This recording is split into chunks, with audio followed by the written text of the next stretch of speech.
Nets and Bolts, a show for fans of hockey, and especially the Tampa Bay Lightning. Hosted by Mike Galloway. Howdy, everyone. Welcome to another episode of Nets and Bolts. Another, like we've been doing this for a while. It was the first non-introductory episode here, which I've been putting off for a couple days. I've been feeling a little under the weather. My throat's not feeling so hot, but I am powering through tonight because I got a little fired up because of the big news that dropped earlier this evening. And of course, I'm referencing the Mitch Marner contract. Very lucrative one. Well done, Mitch. I think I saw the AAV or cap charge was upwards of 11 mil and a 6-year term. And if I saw correctly, he's going to be the highest paid player in the NHL next season when you factor in his signing bonuses, is the real dollars he'll earn next year.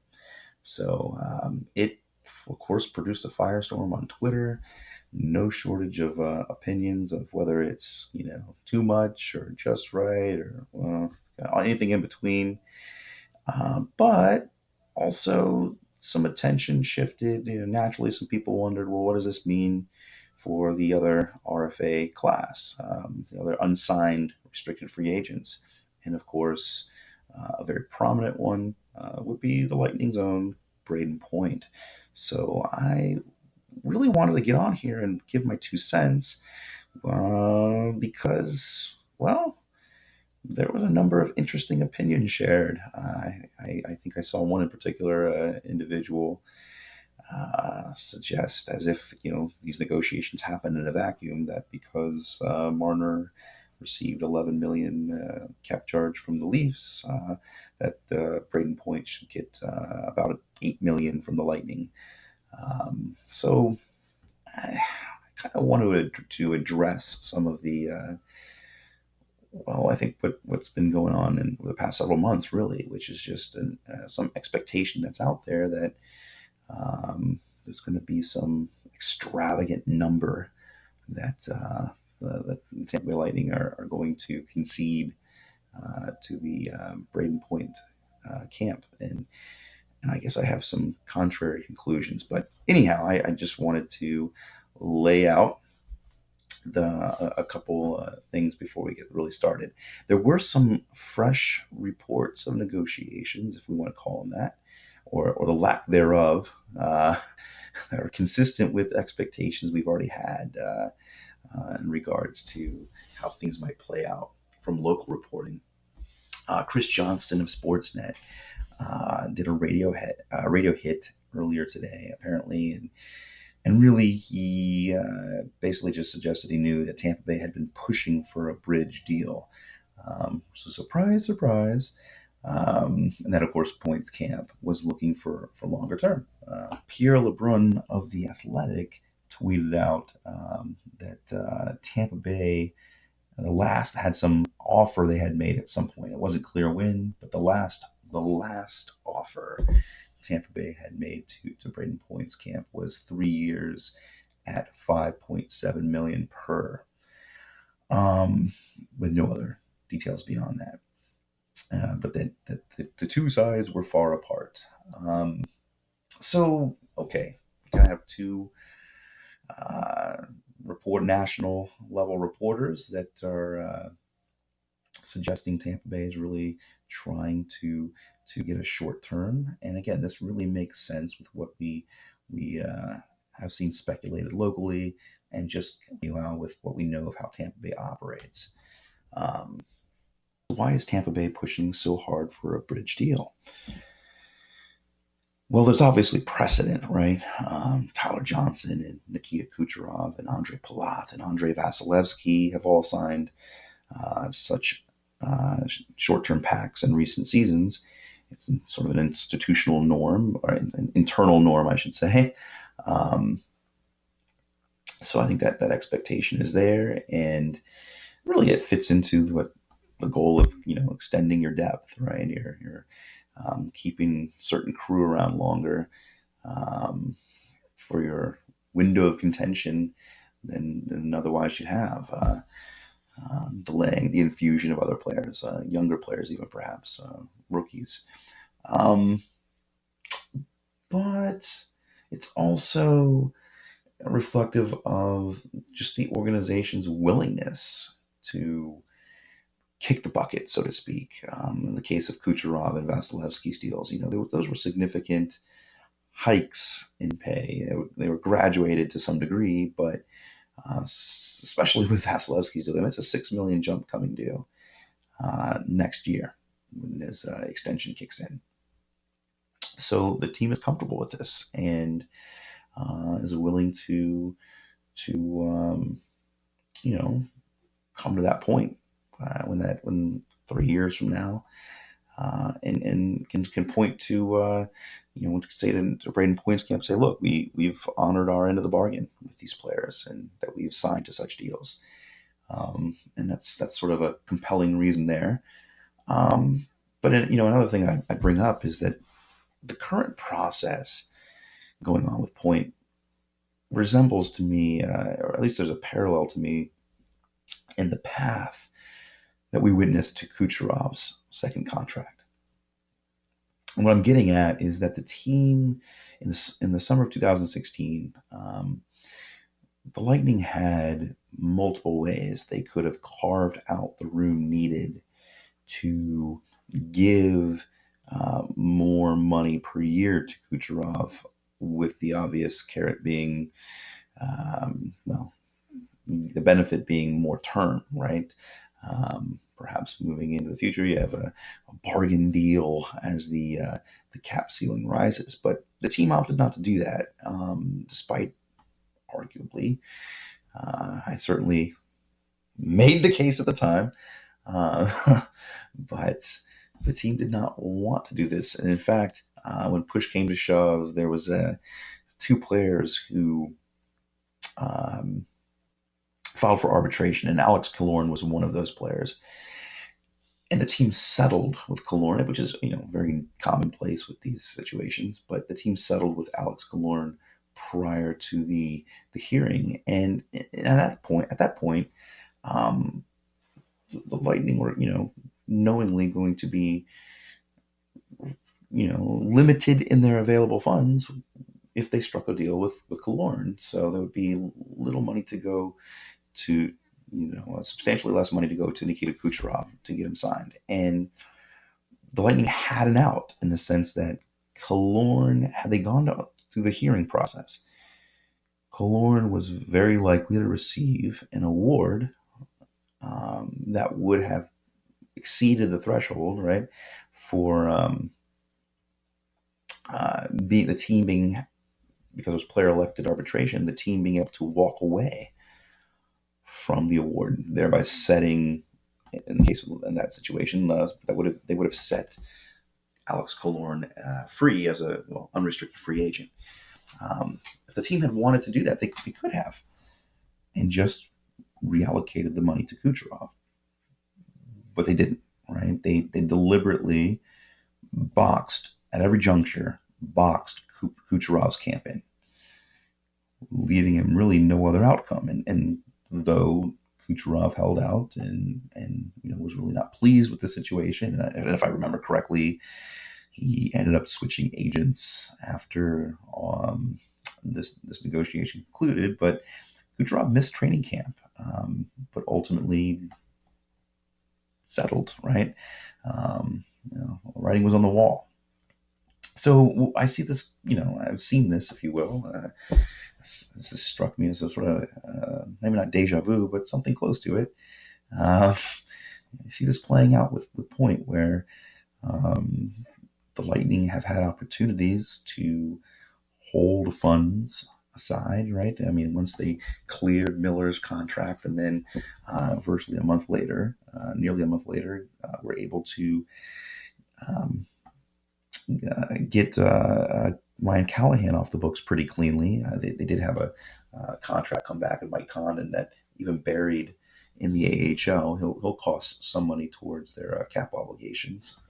But at that point, you could say, well, they freed up a lot of room, and maybe there's a ability now to get a long-term deal done with Point. But obviously, what's played out, we know Kevin Shattenkirk, it was bought out and brought in by at a very reasonable rate by Julien Brisebois, and um, Pat Maroon, another signing the team has made, and so those are cut into the funds, and there's really only so much left for Point to really draw from. So again, it's not perfectly aligned, but it's a parallel that I see playing out, and just kind of indicates the team really wants to push a certain result.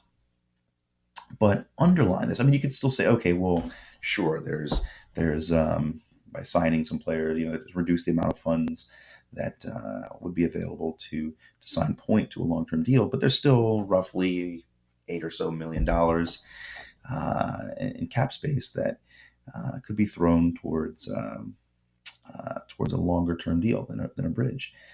But I would point really then to the coming cap crunch next summer, 2020, 2021 season. Um, the Lightning have a bit of they have another bind. How about that? They spend close to the cap. They put themselves in this spot.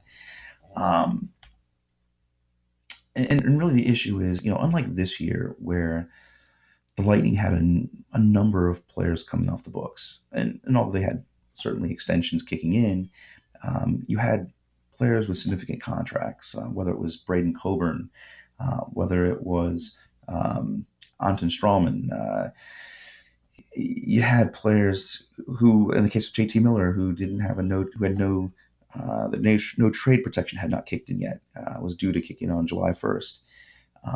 And Ryan Callahan ended up, because of his LTIR possibilities, exemption, being tradable, right? But you had a number of players that were you were able to kind of account for and say, hey, we can move this money out, and therefore accommodate the signings we need to make happen and the extensions we have to account for. So next summer, though, you have another big extension, Vasilevsky's, coming due. You have, obviously, this is not a surprise, there's RFAs and Eric Chernak, Anthony Cirelli, and Matthew Joseph, who are due. And then Alex Volkov is going to be RFA as well, but probably not a major factor. But he will certainly be we would expect to be on the team by next season.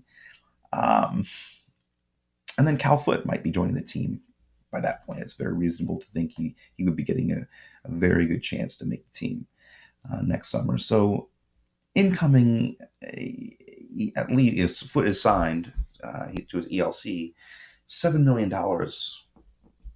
being added, right? Plus whatever the aggregate figure for the RFAs that need to be signed. And when you look at money going out, you have mainly players that aren't really making a lot of money. I mean, Shattenkirk is UFA, but again, 1.7 mil. Jan Ruda, 1.3 mil will be UFA. These are cap terms. Pat Maroon, will be a free agent, which is signed to $900K.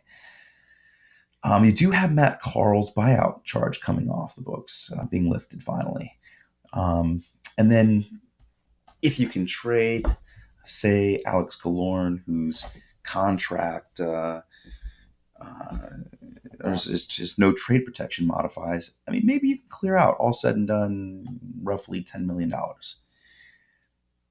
But is that enough to cover what the money that's going to be coming in? It's a big question mark, right? And then you say, well, okay, what about the cap ceiling increase? Well, maybe it does go up.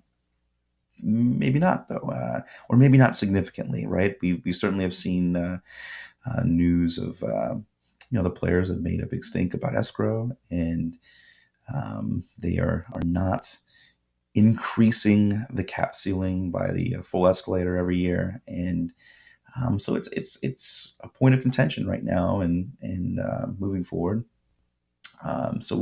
Is there really any certainty there that you can bank on if you're the Lightning right now? I'm not sure there is.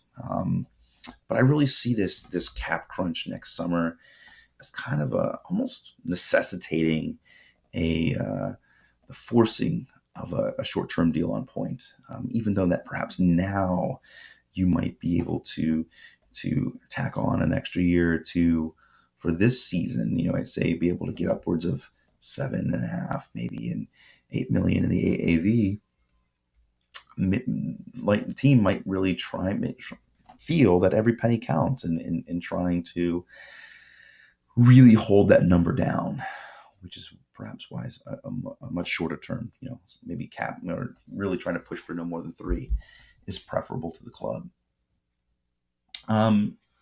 And then I'd really look at, well, why might Points camp be likely to cave? And you look at again the Kucherov second contract. I mean, he held out, but he ultimately, well, through training camp, but ultimately he settled. And does Point really want to go through with that? I mean, I don't think so. I mean, I can't speak for him. I don't think so. And really, where's the leverage at this point for Point? I mean, earlier in the summer, if getting a certain number was a priority, using another club to do your negotiation, so to speak, uh, that would have been advantageous, right? When Mark Bergevin comes sniffing around, not turning them away would have worked to that end. But at this point, I mean, teams have feasted at the trough of free agency.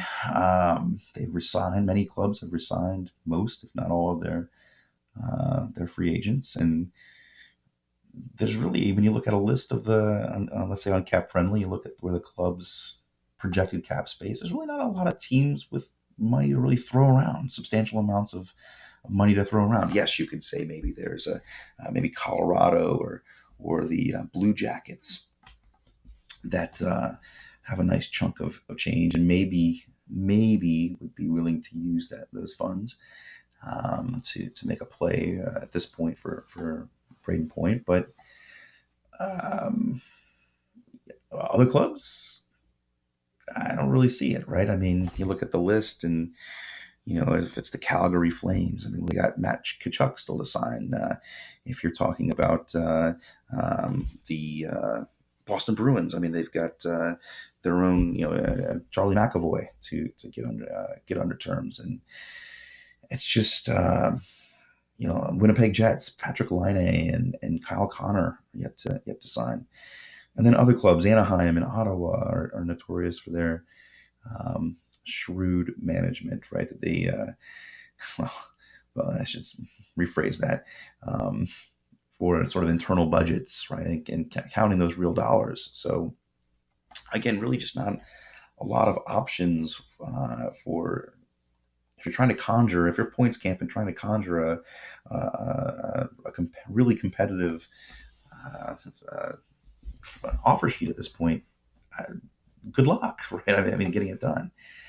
So I just, again, not doesn't strike me as realistic. Does not strike me as realistic at all.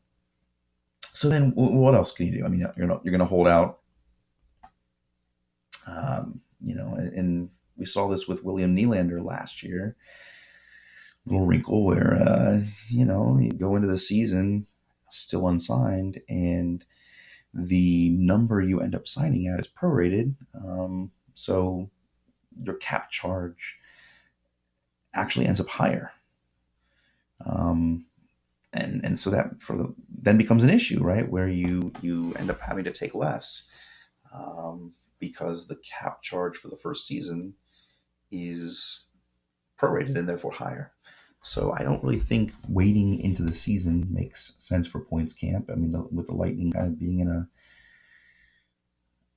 I mean, maybe, I guess, to some, maybe, but I just don't really think you can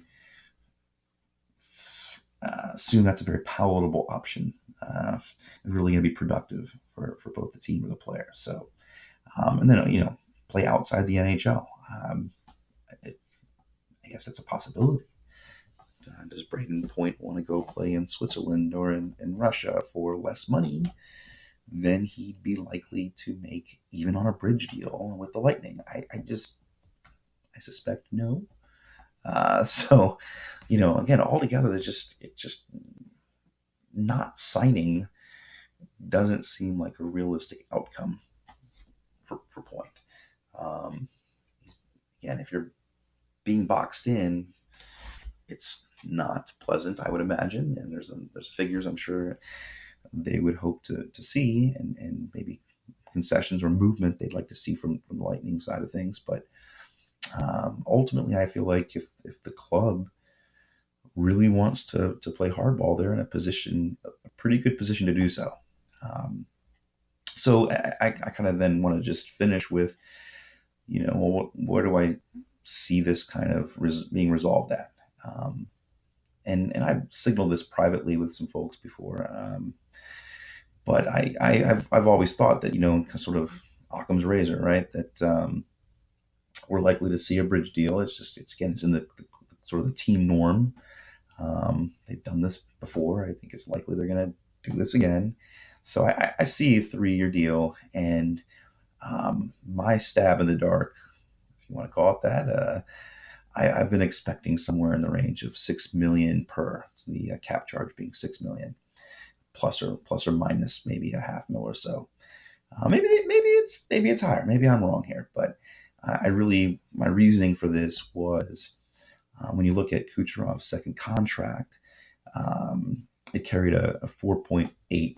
I'm rounding, but million AAV. So that at the time in the first year of the bridge, Kucherov's bridge, it was 6.53% of the cap ceiling for that season, 2016-2017 season. So in the equivalent terms for Point for this upcoming campaign would be $5.3 million as a cap charge. So I don't think that ultimately is where the ball will be settled, but I think we're going to see an added premium of some sort to reflect that Point is a very high-end center for his age, and reflect his production to this point, his role with the team. So I do see a premium there. But I think what can maybe alleviate the lower figure a little bit, make the pill a little less bitter to swallow. I think maybe it's the concession could come in the form of signing bonuses. This seems to be a big trend for a lot of players anyway. And the Lightning have not, to this point, been extremely averse to giving them. So I think there's an opportunity there to give Point, throw him some bones in the form of these signing bonuses. And again, how you structure that, I don't really care to dive into, but I think that's where we can maybe see some traction really made, even if the team really, again, is stressing or kind of ultimately forcing this short term and a figure that a number that the points camp's not really wild about. So as far as when should we expect a signing to happen, I have to think that this will be resolved probably. I don't anticipate a long holdout. Call me crazy. I could certainly be very wrong here, but I do think we will see in fairly short order in the course of training camp, we'll see Point signed, and perhaps at a number that will stun or draw a lot of criticism, if you will, on the Lightning's end. But I think this is going to happen sometime soon, and I think at that point we can all just kick back and enjoy the fact that we have an 82 game marathon to slog through, right? Thanks for listening to this week's episode of Nets and Bolts. Join me next time when we look at training camp, some roster battles, and make some projections, and get hyped.